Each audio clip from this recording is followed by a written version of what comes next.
Yo, what's up, dear souls? Welcome back to DOR Part 3, Season 3.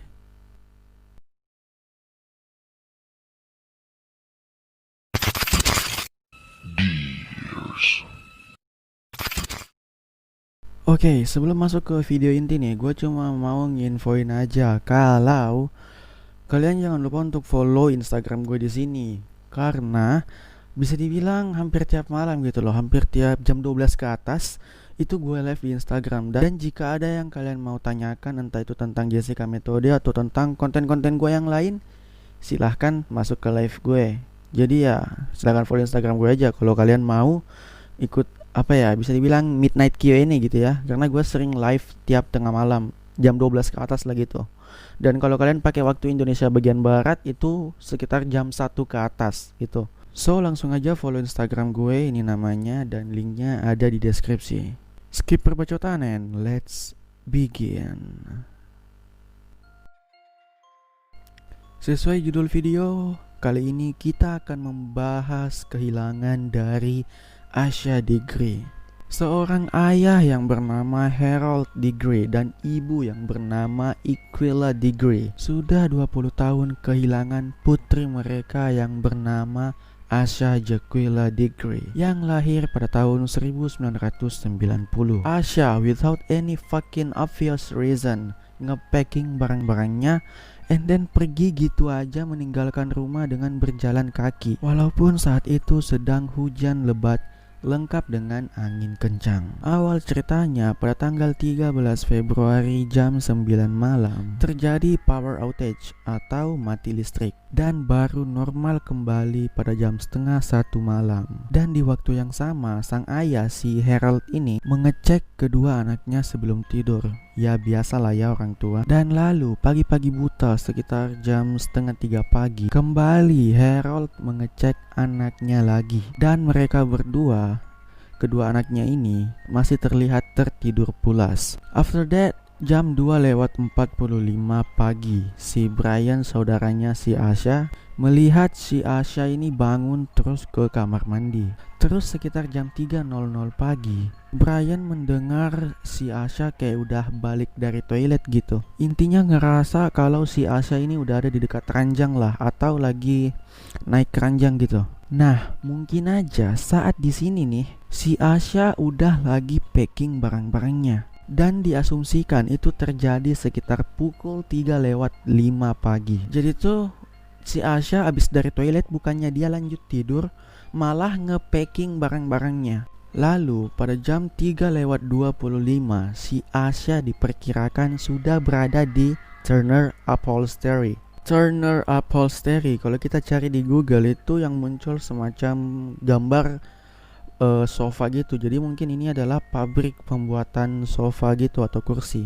Correct me if I'm wrong. Lanjut, and then dia pergi ke gudang bagian belakang, mungkin buat neduh bentar, karena suasana cuaca pada saat itu sedang hujan lebat disertai dengan angin kencang. Dan ada barangnya si Asha yang ditemukan di gudang itu. Afterwards, setelah meninggalkan gudang, si Asha lanjut jalan di Highway 18. Diperkirakan waktu itu sekitar pukul 3:45 sampai 4:15. Ada supir truk dan pengendara mobil yang sempat melihat si Asha ini berjalan sendirian. Dan ketika pengendara mobil itu berbalik, niatnya mau nanyain nih, kok bisa gitu kan anak kecil jalan kaki sendirian tengah malam ditambah hujan lebat gitu. Jangan-jangan mungkin ini anak nyasar nih gitu. Tapi anehnya si Asha tiba-tiba berlari keluar dari jalan, lalu masuk di antara pepohonan. Jadi posisinya tuh ada jalan raya, terus kiri kanannya tuh kayak pepohonan, tapi bukan hutan, tapi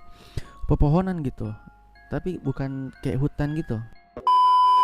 Lanjut, pada jam 5:45 Iquilla, ibunya Asha, bangun. Biasanya kedua anak itu dibangunkan jam 6:30 untuk siap-siap ke sekolah. Tapi kebetulan aja waktu itu bangunnya agak cepet gitu. Lalu si ibu ini kayak nyiapin air gitu buat nanti anak-anaknya mandi. Setelah itu sang ibu pergi ke kamar kedua anaknya ini. Niatnya mau ngebangunin nih. Tapi pas sampai di kamar, Asya tidak ada dan cuma ada si Brian. Dicari di dalam rumah, di setiap ruangan, tapi tetap saja Asya tidak ditemukan. Kedua orang tua Asya pun sangat panik ketika mengetahui bahwa Asya pun tidak ada di rumah paternal grandmanya yang tinggal di jalan yang sama dengan rumahnya si Asya ini. By the way, paternal grandma buat kalian yang belum tahu ya, itu adalah nenek dari pihak si ayah gitu. Dan lalu dikabarkan bahwa si Asya ini meninggalkan rumah dengan menggunakan pakaian serba putih, baju lengan panjang kaos warna putih dan juga celana panjang berwarna putih. Informasi dari FBI setelah kasus ini diberitakan, saksi yang melihat Asya ini mengatakan dia melihat anak kecil yang berpakaian kaos lengan panjang putih dan juga celana panjang putih. Persis banget, and even same kayak deskripsinya si Asya. Dan katanya anak yang dilihat itu masuk ke dalam mobil berwarna hijau. Modelnya itu persis kayak mobil Lincoln atau enggak Ford Thunderbird. Dan saksi melihat hal itu di sekitar area di mana dia melihat Asya. Oke, I know kalian agak kebingungan. Jadi gini, info dari FBI itu pastinya bukan hoax dong. Saksi itu pasti jujur menceritakan cerita yang sebenarnya gitu loh. Jadi kan tadi gue ceritakan bahwa si Asya ini berlari masuk ke dalam pepohonan gitu, yang waktu setelah dilihat sama pengendara mobil itu kan, yang waktu mau disamperin. Nah, di sini FBI berhipotesa bahwa setelah si Asya ini lari masuk ke dalam pepohonan gitu, dia kembali lagi ke jalan yang tadi yang sempat dia lalui gitu, lalu masuk ke dalam mobil hijau itu. Jadi kesimpulannya tuh si Asya meninggalkan rumah, lalu dia berjalan di jalan raya ke arah selatan. Lalu ketika si saksi ini melihat Asya, dia kabur, lari keluar jalan, lalu masuk ke pepohonan gitu. After that, dia kembali ke jalan raya tadi dan masuk ke dalam mobil hijau misterius itu. Oke, back to the timeline. Jadi setelah orang tuanya ini mengetahui bahwa Asya tidak ada di rumah, pada jam 6:40, polisi pertama datang. Udah pakai anjing pelacak dan tetap saja tidak membuahkan hasil apa-apa. Karena sang ibu ini yang udah panik banget, dia keliling ke tetangga-tetangganya mencari Asya sambil teriak-teriak, which is semua orang dia bangunkan sekitar jam 7 pagi. Dan pada hari itu, semua teman, keluarga, dan tetangga memfokuskan aktivitasnya untuk membantu polisi mencari Asya. Dan juga pastor dari gereja mereka datang ke rumahnya untuk memberi support gitu. Ya gitu-gitulah. 15 Februari ditemukan pembungkus permen di gudang dekat jalan raya, dekat dengan lokasi di mana Asya terlihat berlari masuk ke dalam pepohonan. Jadi pembungkus permen yang ditemukan ini adalah itemsnya si Asya yang gue ceritain tadi di awal, yang waktu Asya lagi neduh mungkin di gudang itu ya. Lalu setelah ditemukannya pembungkus permen itu, barang lainnya pun ditemukan, kayak pensil, terus busur rambut berbentuk Mickey Mouse, dan lain-lain yang dipercaya itu adalah miliknya si Asya. Next, pada tanggal 16 Februari, sang ibu Iquila menyadari bahwa pakaian favoritnya si Asya, termasuk jeans biru dengan motif strip warna merah, tidak ada di kamarnya si Asya. It means mungkin si Asya membawa itu pergi. Dan pada tahun selanjutnya, tepatnya pada 2001, bulan Agustus tanggal 3, tas milik Asya ditemukan terkubur di Burke County, Carolina Utara, sejauh 26 mil di arah utara dari poin di mana dia terlihat masuk ke dalam sebuah mobil hijau.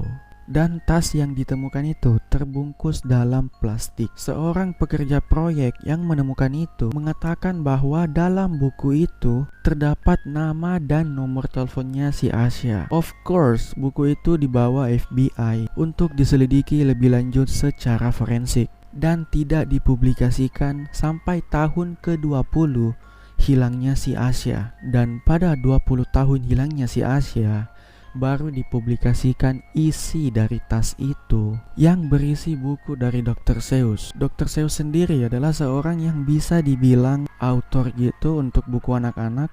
Selain itu dia juga animator dan juga filmmaker. Buku itu berjudul Make Eliot Pool. Buku ini adalah buku anak-anak yang ditulis dan diilustrasikan oleh Theodore Geisel, tapi di bawah nama pena Dr. Seuss gitu. Artinya mungkin si Theodore Geisel ini cuma ghostwriternya dari Dr. Seuss gitu. Soalnya di cover buku ini juga tertulis by Dr. Seuss. Tapi buku ini Asya pinjam dari perpustakaan SMP Falston, yang dimana itu adalah sekolahnya si Asya. Selain itu juga ditemukan baju kaos yang bergambar grup band dari New Kids on the Block. Jadi itu adalah grup boy band dari Amerika. Terakhir, pada Oktober tahun 2018, pihak detektif yang menangani kasus ini meminta kepada publik untuk memberikan informasi tentang 2 item yang ditemukan di dalam tasnya Asya ini, yaitu buku dan baju kaos itu. Tim investigator ini mengatakan bahwa itu adalah barang yang bisa menunjukkan benang merah untuk menyelesaikan kasus ini.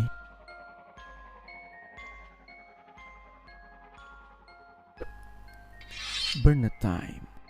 Oke, Bernard time, let's get it. Gue punya hipotesa tersendiri tentang kasusnya si Asya ini.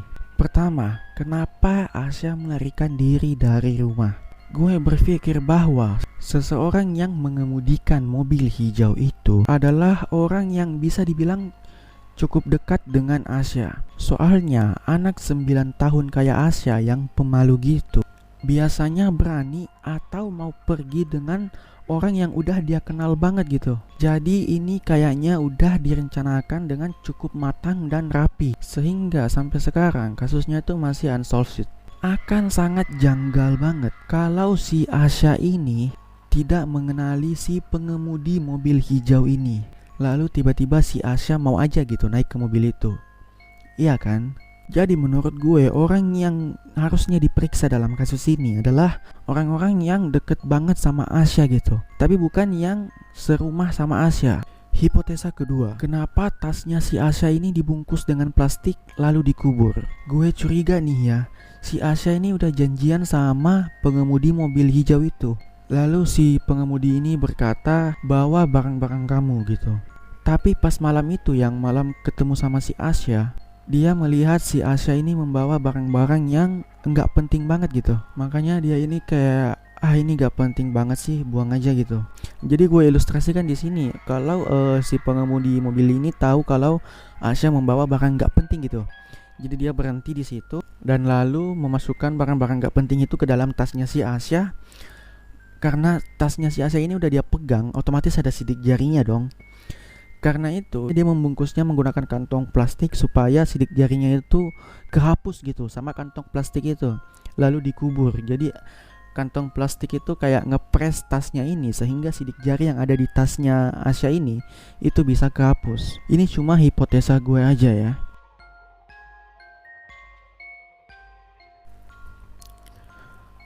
Inilah akhir dari DOR Part 3 Season 3. Find me on social media, link in description. And don't forget to like, comment, share, subscribe and stay tuned. And whatever happens to you after watching this video, let it flow.